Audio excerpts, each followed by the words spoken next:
or your athletes, so both athletes and parents can participate. Raise your hand if you ever felt nervous before a meet. Okay? Raise your hand if you told yourself something like don't mess up, or your athlete has said something like that. Okay? Raise your hand if you've compared yourself to someone else on your team.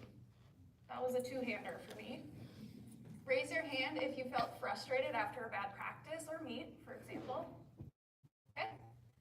Raise your hand if you've had a skill you could do yesterday, but today it disappeared. Also me. Beam and I were not friends. Okay, raise your hand if you've ever cried or wanted to during a practice or a meet. Ooh. Okay, raise your hand if you love gymnastics, but sometimes feel burned out. And last one, raise your hand if you had a coach say something that stuck in your head, could be good or bad. Okay, so we have some jumpers back there, I love it. So if you raised your hand for any of these, you're not alone. This is part of the mental struggles of gymnastics. I'm gonna stand on 10 toes here when I say gymnastics is the hardest sport. It's not only the mental, but the physical. And I don't see any golfers out there doing backflips on a 4-foot tall beam. So for parents, you're not alone in this either. Like, this stuff is hard to watch your athlete go through. And so this is why we're gonna get into this today. Okay, so what is mental resilience? Resilience is a big word. So resilience is your inner strength. So what does it look like? It helps you bounce back after a tough practice or meet. Keep going even when things feel frustrating. Handle pressure without shutting down. And believe in yourself no matter what the outcome is. And for parents, mental resilience also means supporting your athletes through ups and downs without absorbing their stress or needing to fix it all the time. So has any athletes ever had a rough practice or parents a tough parenting day and still turn it around? Likely. That's mental resilience. Okay, so common myths about mental resilience. For example, a lot of what I hear would be strong athletes don't get nervous. That's not true. Crying means you're weak. If you were mentally tough, you'd never lose a skill. That's not true either. You either have confidence or you don't. Confidence is built, not born. Coaches or parents have to fix your mindset for you. Or mental training is only for when something's wrong. So those are all common myths. Real resilience isn't about being perfect. It's about how you respond when things get hard. And in this world, things are going to get hard. So it's really awesome that we can learn this tool early on so that when our athletes become adults, they know what resilience is, they practice it. I think gymnastics is a fabulous sport that teaches these things. It's a lifelong skill. Okay, so I want us to think about the 2020 Tokyo Olympics, Simone Biles. Who remembers she backed away, she didn't, I forget what event it was, vault, okay, yeah. So Simone was going to go for her vault and then backed away. And I think a lot of people that weren't in the gymnastics community didn't quite understand why she did that. Like, this is her profession, she should be able to do this, which I understand to a certain extent, but you also need to be safe in this sport. And so if you feel like you are not there mentally, you're just putting your life at risk, especially with how intense Simone Biles' skills are. So it wasn't weak, that was resilience. She advocated for herself, protected her well-being, and returned even stronger in the 2024 Paris Olympics. Even the GOAT of gymnastics needs breaks. She needs to take a step back. We didn't know if she was gonna come back for 2024, because I remember 2020 was supposed to be it, but she was the oldest that she has been obviously doing gymnastics and still is the GOAT. So that's just an example of real resilience, especially in our sport. So again, mental resilience doesn't mean never struggling. It means knowing how to work through the struggle. So let's get into it. 4 mental skills athletes need. So mental strength isn't just thinking positive. It's a set of skills you can learn and practice just like physical ones. So we're gonna expand But here are 3 key mental skills every gymnast needs: self-awareness, coping tools, and a growth mindset. We're gonna start with that first one, self-awareness. So self-awareness means you can notice what you're feeling in the moment. You can name emotions without judgment. Like, I am feeling, for example, me right now, I'm feeling nervous. That's okay. I don't speak a lot to a lot of people. I'm more a one-on-one therapist, so I'm nervous and that's okay. I'm using my own resilience right now. Self-awareness means you can also understand your personal triggers. So for example, fear, pressure, frustration, like missing a skill, for example. Maybe your trigger is like getting ready to go do your series on beam and suddenly you're deer in the headlights, right? That's okay. It's understanding what your triggers are. And then catching unhelpful thoughts, like I always mess up, or I'm gonna fall, or this sucks, before they spiral. You can do it after they spiral, but it's even more helpful to catch these things before. So start saying things like, right now I feel blank, and that's okay. I think it's very normal, and I teach this a lot in therapy, that all emotions are okay and they make sense. Oftentimes people love the positive emotions and love to not like the negative ones, but we're human beings, we're going to experience them all. So if we can name the emotions without judgment, like I'm feeling nervous right now and that's okay, the easier it is to work through the nerve, actually. So I want you guys to find a partner next to you. It could be a friend, a parent, whatever. What's one emotion you felt in the gym this week?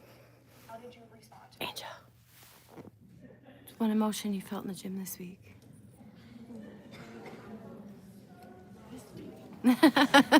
We're off.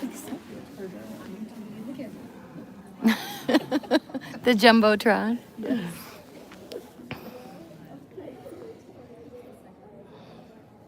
Okay, so you're working. I don't know this.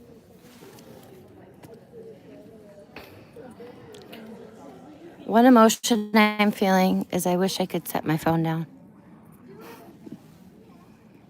Oh, you want to put it on the list? Do it. Like use this as like the statement for it. Oh, I wish I could. Like set it against it. I wonder if it's I'll working. tell you. This is where it is. Does that That's help? so good. Oh, there you go. Oh my God. Is that close enough? Oh, that is a delay.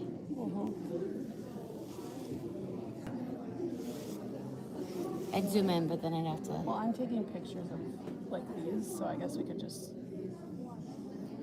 We can hear it though. Okay, is that enough time? Let's see. Who is willing to shout out the emotion? And I'm not gonna look at you or call on you. Just who's willing to mouth? Any emotion, people? Stressed. Scared. Frustrated. What else? Scared. Scared. Awesome. Excited. Yeah, there are positive emotions you can feel at the gym. Like when you just get a skill that you've been working your butt off for. Like excited. Love it. Okay. So practicing, I'm feeling scared right now. And that's okay, because fear passes, just like every other emotion. Every emotion passes with time. The next thing is coping tools. So managing emotions in the moment. Coping tools help you stay steady when things get hard or stressful. So some of the most powerful tools include, we will do these together. So starfish breathing. So I want everyone to stick out one hand and kind of spread your fingers.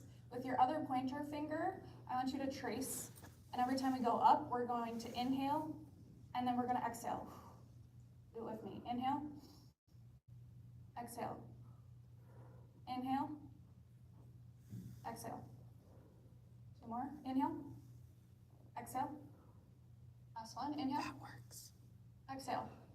The smaller the kid, maybe the smaller or the slower you trace. I know you've got small hands. So that's just one tool to kind of help you do a reset, maybe in between routines, in between skills, right before you go and salute and you're competing.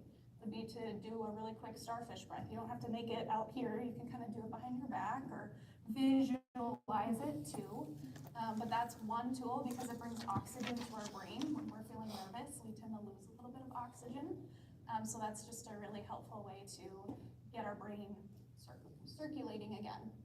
Another one is self-talk resets. So I was the queen of probably negative self-talk. So for example, I'm gonna use Beam a lot in this talk because it's just an easy one to pick on for myself.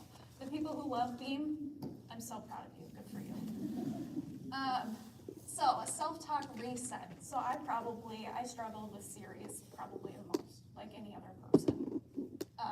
And so if I went into a series and I'm standing there and I'm thinking, oh my gosh, I'm gonna fall, or I'm terrified, or this is gonna suck because I suck at Beam, then likely I'm going to be right. Or if I say I'm gonna fall, then subconsciously I'm not gonna try very hard to fight it and stay on the beam, so I'm gonna fall. So something I could have said in that moment would be, I can do hard things because I'm here. Gymnasts, if I could describe gymnastics in one word, it's just hard. That's what it is. So if you're a gymnast, you can do hard things, simply put. Another thing, one skill at a time. I was also queen at falling on the full turn because I was so nervous about my series coming up that I would fall on the easy things. And so something I could have said to myself in that moment is focus on the current skill I'm doing. So focusing on the full turn, focusing on whatever cue you've learned with your coach, and then reminding yourself one thing at a time. Last one, this emotion, fill in the blank, like we had just talked about, will pass with time. Every emotion does. If you've been sad, you've been happy again. If you've been down, you've been something else. So this emotion will pass in time. And then the last tool that can be really helpful, as gymnasts, we move a lot. So moving our bodies, like literally shaking it out. I see people moving their bodies back there, which I love and encourage. Stretching is a way to move our bodies, maybe doing 10 jumping jacks. It's just a reset and can be very helpful. So remember, you don't have to wait until you do these, or you don't have to wait until you're overwhelmed to do these. These can be prevention tools. So the more you practice doing these things now, when, before meet season, for example, the easier it will come to you in meet season. Okay. So, for example, when you go home this week and you are practicing, try one coping tool for 30 seconds before your next turn. So take something from this slide and try to do it and see how that goes. Okay. The last one for this section is a growth mindset, learning from mistakes. Mistakes are a part of life. We need to learn from them. We need to understand that failure is very common in gymnastics, although failure is not what we like to have happen. In this sport, we tend to be, a lot of us are perfectionists because our sport is literally scored 0 to 10. Perfection, right? How many of you here have gotten a 10 before? I would have loved for more than one person to raise their hand because that's amazing. But it just doesn't happen as much as we would like. So embracing that this sport, while we aim for perfection, we're human beings, and that's okay. So the growth mindset helps you see mistakes as a part of learning, talk to yourself with compassion, not criticism, and then staying curious about what you're experiencing instead of shutting down. So staying curious about, oh my gosh, I'm really frustrated, where is this coming from? Not getting my skill, okay, how does that make me feel? Am I comparing myself to all of my teammates who have this skill? Okay, that's probably where this frustration is coming from. Shift, shift saying I suck at beam to I'm still working on beam. I had a tough day, but I'm learning. Another one, I'm never going to get this skill, to this skill is hard, but I'm working on it. Did that go out? Oh no. So with this, I like to say, negative self-talk happens, we're human beings. If you can shift negative to neutral, it is so much better. We listen to the way that we speak to ourselves. And so if we are constantly talking to ourselves negatively, it's how we feel. Our inner voice becomes what we know. For example, if you could move from negative to positive, like I suck at beam to I'm amazing at beam, maybe that fits for you, and that's awesome. But I'm also not here to give you something that feels fake. Like, I don't want you to go from I suck at beam to I'm amazing at beam if you don't feel that that's true deep down. So instead, that's when you can do a negative to a neutral by saying, I'm working on beam, I'm trying every day to get better. And just those two sentences alone shape how much we think about ourselves. They just shape a lot of it. So again, negative to positive, if you can do that authentically, do it, love it. But sometimes the first step in the right direction is negative to neutral, and that's okay too. So asking yourself after a setback, what happened? What did I learn? What do I want to try next time? This point is kind of the third point in stay curious about what you're experiencing instead of shutting down. So being curious about what happened, what did I learn, what can I do next time, is a perfect way to avoid the perfectionism shutdown that happens. Okay. Parents, I've been excited for this. So parents actually have a lot, they contribute a lot, of course, but especially about how kids can build resilience. So, parents, you can build resilience at home. Your words and actions shape how your athletes respond to pressure, mistakes, and success. You're not just supporting skills, you're shaping self-talk, emotional regulation, and identity, especially if your kid is growing and changing and going through all the phases of life, which they are as a gymnast. So, 3 ways that parents can help build resilience at home, which we'll get into, is 1, what to say after practices and meets. 2, modeling your own coping strategies to help your child. And then 3, focusing on process over outcome. Okay, what to say after meets and practices. So right after a practice or a meet, your kid is going to just be emotionally vulnerable. That's okay, they just gave it their all. So your response can either build resilience or it can accidentally chip away at the confidence of your athlete. So try saying after a meet, hey, what felt good today? Or what did you learn? Or I loved watching you out there. And avoid immediately going to the overanalyzing or critiquing right away, like you bent your legs on bars or your series you fell or things like that. And avoid asking only about scores or outcomes. So, hey, this teammate did better than you here, what happened, right? That's maybe not the first thing to talk about with your athlete. Sometimes the best thing is I'm proud of you, let's go get food. You're always hungry. I was always hungry after a meet, didn't matter what time. I never ate before, I was way too nervous, and then I slammed the food after. So I'm proud of you, let's go get food. Worked real well for me. And questions for parents. So I want you to think out loud and then share with your athlete what's something you say to your athlete that may not be the most helpful, and how might you reframe it with this new knowledge?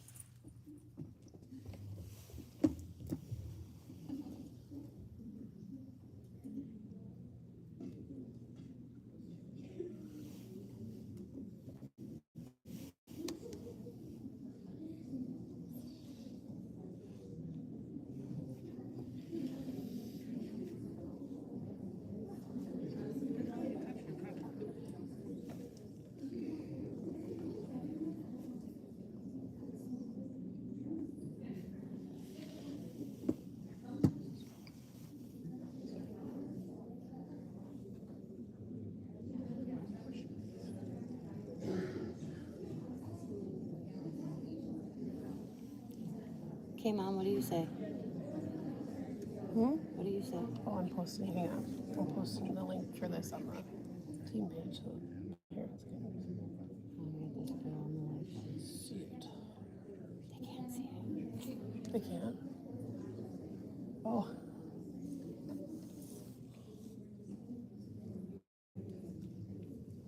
All right. Any parent want to be brave enough to share maybe something that's not helpful we're human, we make mistakes, it's okay. Anyone? Yeah?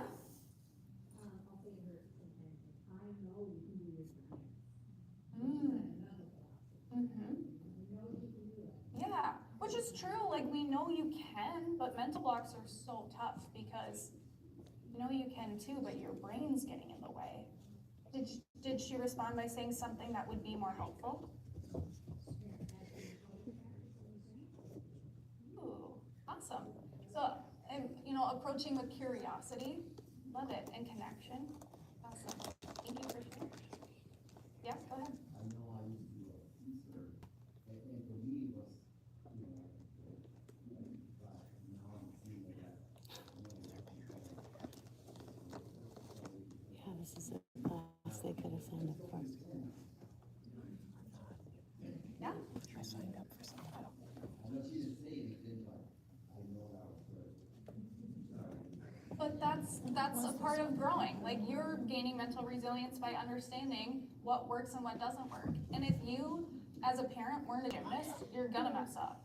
I mean, even if I become a parent and my daughter's a gymnast, I'm still gonna mess up, and that's okay.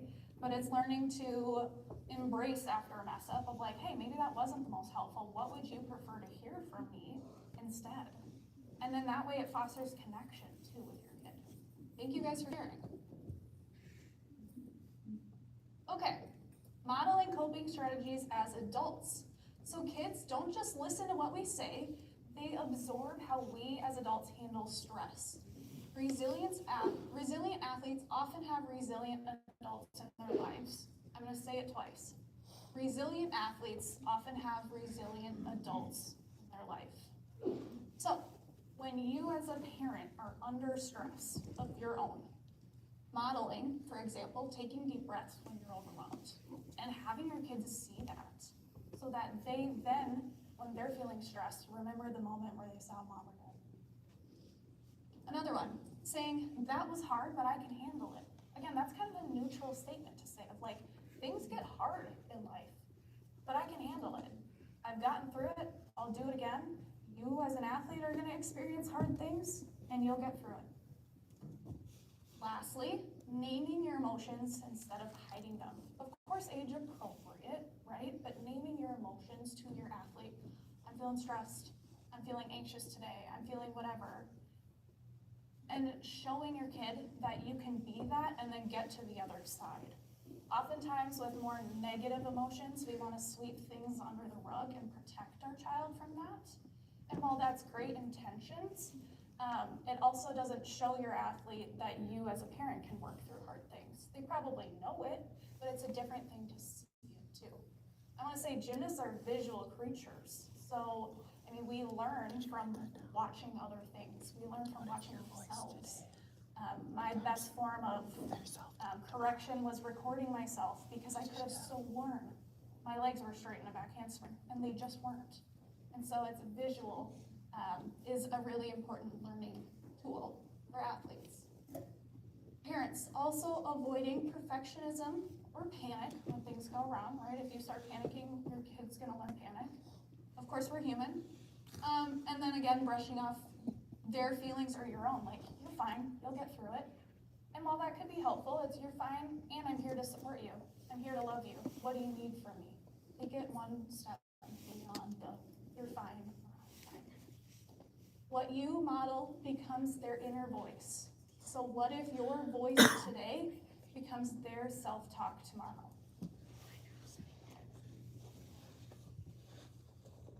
Last one for parents, encouraging process over outcome. So resilience struggles often come from feeling like performance equals worth. Instead of focusing on scores, placement, who beat who, who's going to Westerns, who's going to nationals, who was the top dog, right? It's focusing on effort, persistence, attitude, and recovery after mistakes. Praising what they can control. Like, hey, I noticed how you reset after beam. That takes guts. Have you ever seen the gymnasts that they fall off beam, they'll just jump back on, which was me.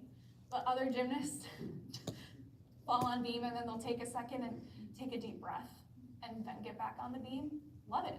That's taking a deep breath and trying to control your own emotions in the middle of competing, which is hard to do.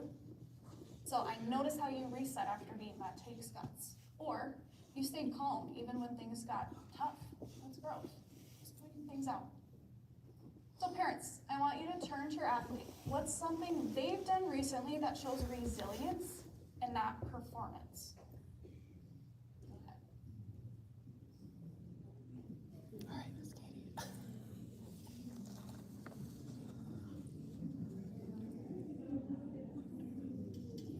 Or coaches or whatever.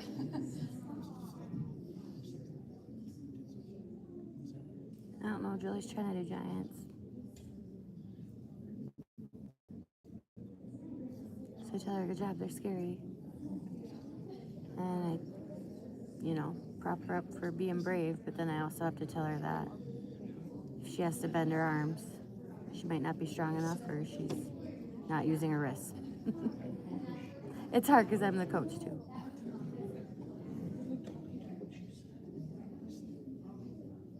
They pay me to tell her what she's doing wrong. That's why we do it at the gym and then try to.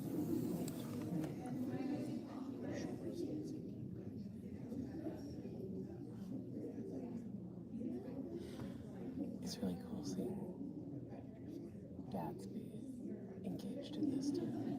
Like moms do, but like Okay, that they actually is that enough time?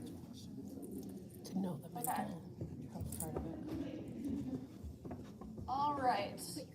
I will share an example of my own resilience because my mom, dad, and husband are up in the front and are egging me on. I have broke the beam during a competition. I'm not kidding. This was, how long ago? Decade plus, 15 years ago. The Rising, was it Rising Stars? I don't remember. It was I'm getting too into the details. I was doing a beam dismount or round off, and the beam went with me, so I didn't get a bounce. And I just went straight back, and I still flipped and landed on my butt the other way and looked back. I was like, what's going on? And I was so ready to take that pity score, you guys. You have no idea. Because I think that was my third fall, honestly. So I was like, I'm done. Give me the pity score. Love my coach. She did not agree with that one. So she was redo, right? And so at that point, I'm like, oh gosh, I don't want to do it. But resilience to me was getting back up. I felt even more, you guys, because then I was scared. So if anyone's ever fallen 5 times on beam or less, I've got you beat. I guess it was 2 routines though, so whatever. But that's my own resilience. I still kind of got a pity score for only 2 falls. I think I got like an 8.2. I was jacked about it. So that's all that matters, right? So sometimes accidents happen, things happen, and we just have to fly with it and be resilient. Okay, so bridging the parent-athlete gap. So for most supportive, or even the most supportive parents and most dedicated athletes experience miscommunication. You may be on the same team, but speaking different languages. So what parents often think helps is, for example, giving technical feedback right away, like your legs look bent on bars. Or encouragement like, you got this, just do it. Or the example you said of, I know you can do your giants. True. Lastly, reminding them how much you're investing. Like, we spend X amount of dollars, or we drive here 5 days a week, or whatever that might be. What athletes often want instead is a space to process feelings before talking. A calm, steady tone. I'm here no matter what. So this is parents. I'm here no matter what. When you're ready, we'll talk. And reassurance that their worth isn't tied to performance. I'm pretty sure my parents after that meet, you guys can correct me if I'm wrong, but you said I'm proud of you for finishing. It wasn't about the score. It wasn't about the placement, although I was thrilled that I got an A2. But I don't care how you do. I'm gonna love you either way. So it's not about, I'm not trying to blame anyone. But it's just about understanding each other better, okay? So, an interactive scenario with your parent or your athlete. So we're just gonna show how different perspectives can be. So imagine this, parents, and imagine as an athlete, this was you. Your gymnast just had a rough meet, they fell twice on beam and walked off looking upset. They finished, but then they walked off looking pretty upset. So I want you to take a couple seconds and think, each of you, parents, what would you normally say or do in that moment? And athletes, what do you wish your parent would say or do? And then I want you guys to turn towards each other and discuss your, again, maybe before the knowledge of today's part.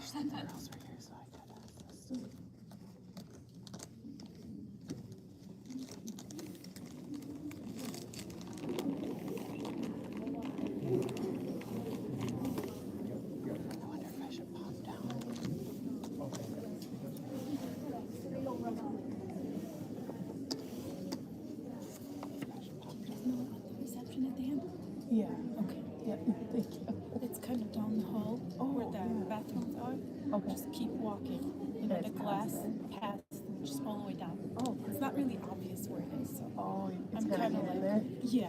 So I'm kind of like you. corralling people at the end so they don't just Yeah. go. Earlier, they told me to go downstairs for No. the class, for like a the class. And so I went downstairs, Oh, they're and I all went around, and then downstairs. I went up the stairs, and I ended up back where I started. Yeah. Yeah. That's why I figured. Yeah, I appreciate We it. kinda Thank like- you.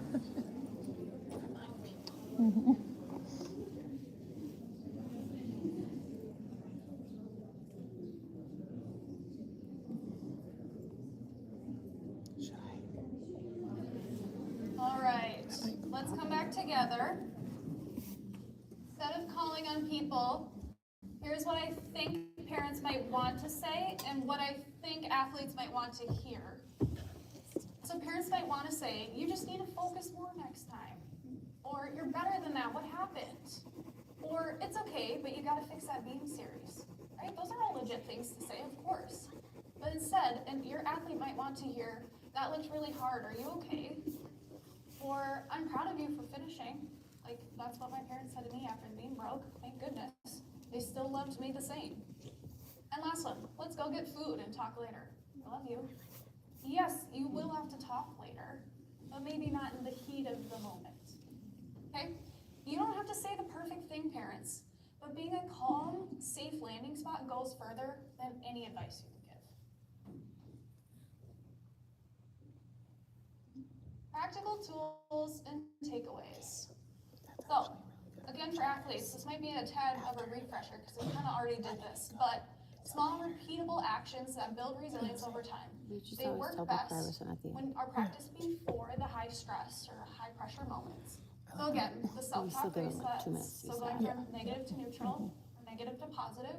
The don't mess up could be focus on my first cue. I always think beam series, what are you first thinking, or what should you first think about when you're about ready to go backwards? Is it tight? Is it point? Is it whatever? Hands, right? Think about that, not, oh my gosh, don't mess up, don't mess up. Another one, I can't do this, can be, I'll give it my best shot. Box breathing, another, so if you don't love the starfish breathing, you can do box breathing too, which is visualizing a box. You're gonna inhale for the 4 seconds of one side, hold, exhale, hold. You can trace it if you want, you can do it in your head. And 4 seconds is just an example. You can do it as little or as long as you would like. And then using that before routines or after mistakes. You know, sometimes we need the reset, breathe, and try again. And last one, post-meet reflection. Maybe this is an exercise you can implement as parents on the car ride home. Instead of automatically focusing on all the things that didn't go right, 2 things you did well, and 1 thing to improve next time. And maybe the parent, you say the 2 things that your athlete did well, and then the athlete can say 1 thing to improve on next time. For parents, again, you can't control the performance, but you can create a resilient environment. So, I love the sandwich feedback, which is saying something positive, then a constructive thing, and then a positive again. So thinking about the bread of the sandwich are both positives, the meat and cheese is the constructive. So, for example, I loved watching you. Started off positive, Then say that landing looked tricky, like what did you notice? What happened there? And then finishing, I'm proud you kept going, or you did great. Rituals are also really important for your athlete and can be a great family thing as well. So for example, family dinners after meets. Depends on what time your meet is, of course. But a family dinner after meets, no scores talk until the athlete brings it up. Okay, maybe that's a rule. Or pre-practice good luck phrase that becomes routine. So for example, maybe every day before practice, you and your athlete have a cute little handshake that you say, I got it, confidence, woohoo, whatever.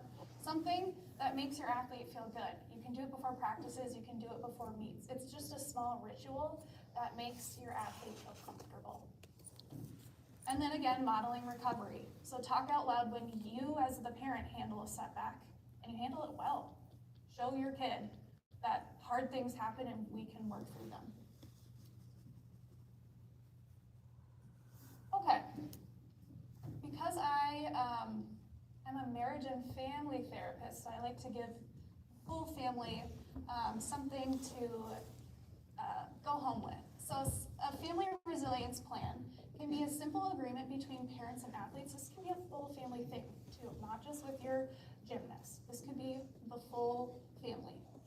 So it's a simple agreement. For example, after meets or practices, we wait until emotions cool down before big discussions. Maybe you guys wait 24 hours after the meet before you start talking about what happened if it's a particularly tough meet. Again, it's not to sweep things under the rug and avoid, but your gymnast is just going to be a little emotionally vulnerable. That's okay. Or if you do want to talk about it, then focusing on the positives or the points in which they can control.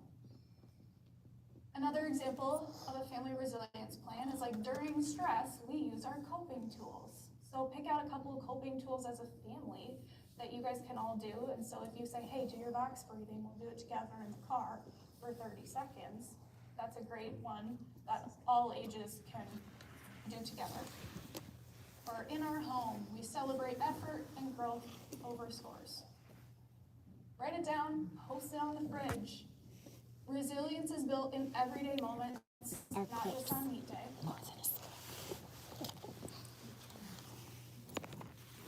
Okay, I want you guys to hear with an action plan. So if you guys could leave with anything, it would be these things today, okay? Resilience is built, not born. Small, intentional choices from athletes and parents create lasting mental strength. If I could tattoo this next one across my forehead, I probably would. Connection beats correction every time. The way you communicate in tough moments matters more than the perfect advice. And if you are struggling to come up with the perfect advice for your gymnast, then that's a pretty good moment to say, okay, I just need to focus on the connection right now, which is I love you, and we're gonna get through it. I'm sorry you had a tough meet. We're gonna get through it. Last one, consistency compounds. Everyday habits, not one big pep talk, shapes confidence, coping, communication. So your next 3 steps. I want you today, maybe you can write this down in a phone, so get out a phone or notes or whatever that might be, take your pictures.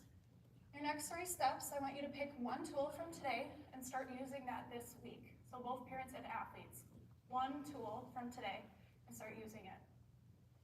Next, I want you to talk as a family about what helps and what doesn't in stressful moments. So creating your family resilience plan. It's gonna be really important. And then 3, committing to one ritual that builds resilience. So for example, chatting before bed with your athlete. Or post-meet tradition, like getting dinner or having a family dinner. Some type of ritual that feels good. Maybe it's the handshake like we shared. Some type of silly little thing that creates connection. Progress over perfection, change happens step by step. Lastly, whether you're on the mat or in the stands, you're part of the same team. Resilience isn't about never falling. It's about getting up together every time. When you leave here tonight, notice one moment where you can choose connection over correction. That's where resilience